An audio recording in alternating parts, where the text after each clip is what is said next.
sa laro ng buhay.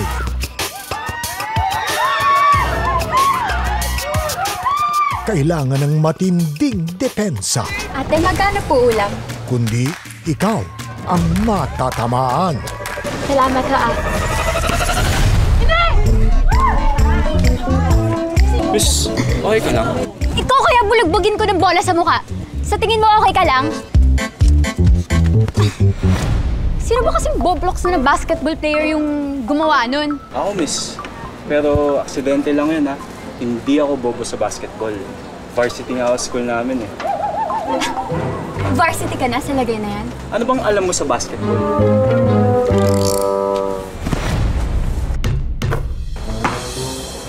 Papakyawin ko lahat ng ulam dito sa kalendera ni Talet.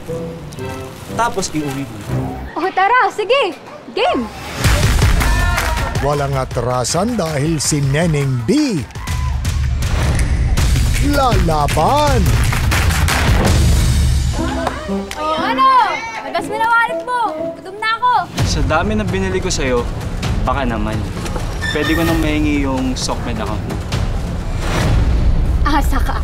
Galaw-galaw Benji dahil may ibang umi-score. Tagal mo. Kala ko, bibili ka na ng pagkain. Ito na nga, oh! Binabayot na! Ayun lahat? Ba't ang dami? 25 lang dala mo kanina. Ako bumili lahat sa kanya niyan. Bakit? Oy, excuse me, napanalunan ko to sa pustahan, hindi mo ako nilibre.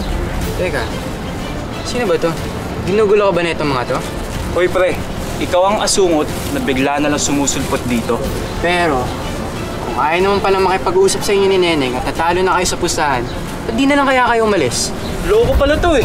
Uy, teka lang, tara na. Tara na, Benji. Abangan ang basketball heartthrob na si Sean Vesagas sa Black Rider. 8 p.m. sa GMA Prime at 9:40 p.m. sa GTV. Hanapin ko kung saan siya nakatira.